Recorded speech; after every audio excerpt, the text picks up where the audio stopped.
Good morning and welcome to the Daily Cyber Briefing for Friday the 13th of June. I'm Stephen Ridgway.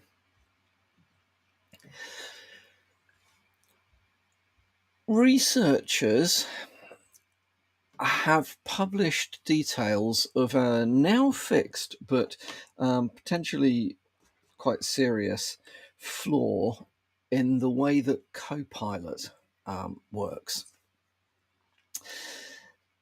So, Copilot, Microsoft's AI. What makes it different from the majority of AI is that kind of by default, it wades through all your stuff in order to be able to answer questions like, based on emails that you might have been sent or things you might have done or meetings you might have had. So it isn't just basing its answers and its knowledge, as it were, on things that it's been trained on and stuff it's found on the web. It is training itself using your data. Logical, and I would say that users of Copilot argue that that is what makes Copilot so much better than the competition. The challenge with this has been, up until quite recently, that Copilot has struggled to differentiate between an instruction aimed at the user from an instruction aimed at Copilot, whilst trawling through your documents and your emails and all the other bits and pieces that it may have access to. This has led to a successful data exfiltration attack based around sending an email with effectively a script in it, with some commands in it. Now, you would assume, I think quite rightly, that if you simply sent a script in an email, that email protection, including Microsoft's basic Office 365 protections, would prevent that script from ever reaching the user. What makes this more interesting is that Copilot interprets natural language. It isn't limited to interpreting code written as code. So the example that they give in the article, which we'll link to the briefing, is you could ask Copilot, what was the API key that I sent myself? And Copilot would then respond with the API key. If you put that into an email, as Copilot is trawling through the email looking for information, it may find that instruction and act on it.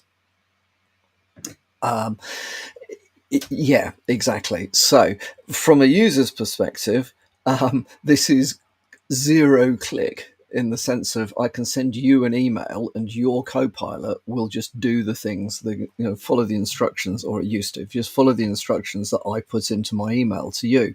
So you don't even have to open it. And bearing in mind that Copilot is proactively looking through stuff that's coming in order to be ready to answer questions like, what's the latest email? It doesn't go out and then find it. It's already trawled that. So you may, if you spot the email and delete it, it's too late. And Copilot has probably, almost definitely, in fact, beaten you to it. The actual exfiltration piece uses an LLM's ability to respond to an instruction by creating an image. There's a little bit more to how that would actually work. However, that's in this particular exploit. That's how data has been actually exfiltrated via images, which presumably is because not all. I would hazard a guess that not many endpoint protection suites or email protection suites are looking for things hidden in images. So what can you do about this as a user? Well, the answer is actually pretty much nothing if you're going to carry on using the likes of Copilot. It is 100% down to the vendor and the developers to fix this sort of thing. There's very little you can do. You can turn off Copilot, and I think there are some strong arguments for doing that. No matter how convenient it is, will any of your business processes break or become unacceptably inefficient if you're not using Copilot?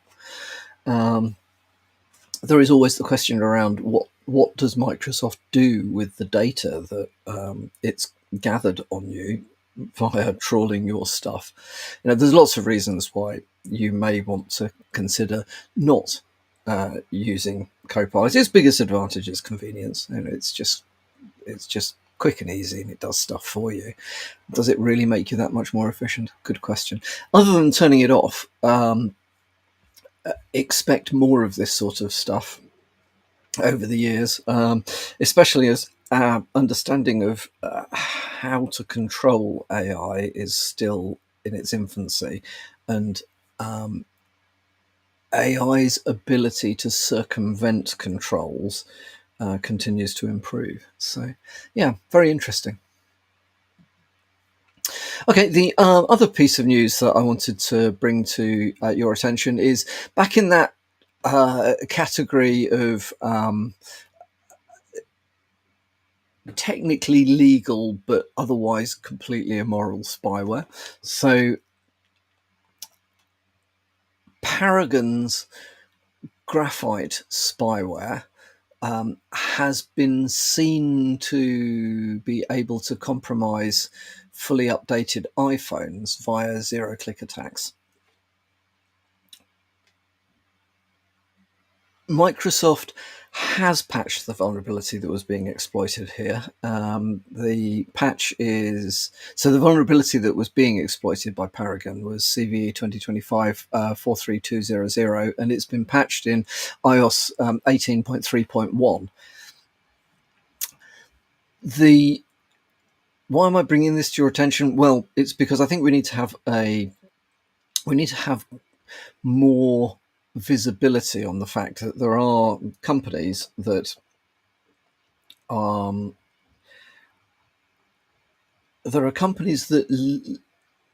commercially produce malware and sell it at great profit to people like nation states, governments, government security forces, and so on and so forth, without... Well, you can't really blame the commercial company for this, but nation states don't have, just in general, don't have a history of doing the right things in this space. Yes, they will use it for law enforcement, and obviously they will go off on a flap about, if you try to restrict us, you must be supporting criminals and blah blah blah, and all sorts of other ridiculous exaggerations. Whilst they're quite happy to use these surveillance techniques for reasons that you question their... one questions the reasoning behind trying to have this much information. No government in the history of governments that has had an obsessive interest in the minutiae of their citizens' lives. No government has had the best interests of citizens at heart. If you look at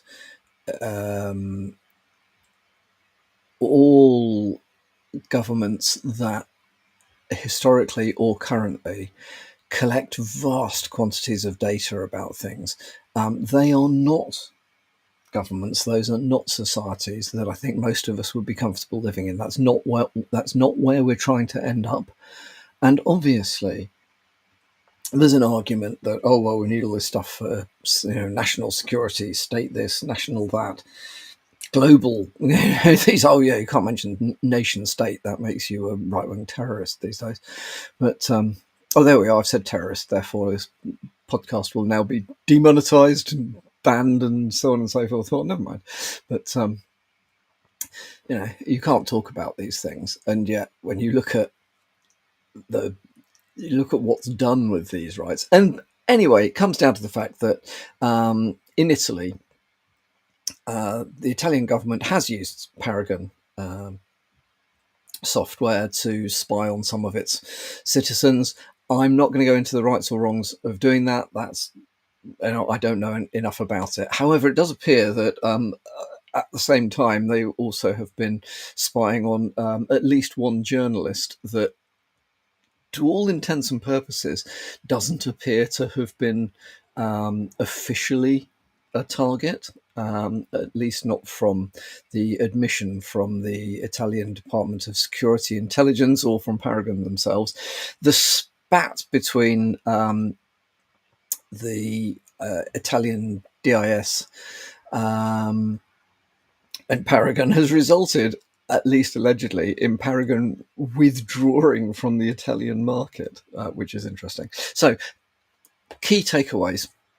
Firstly, from this, do be careful about what information you keep on mobile devices. They are very much a target at the moment. Be aware that be aware that at the top end of the security game, there are both genuine adversaries and your own allies that are busily trying to compromise your devices.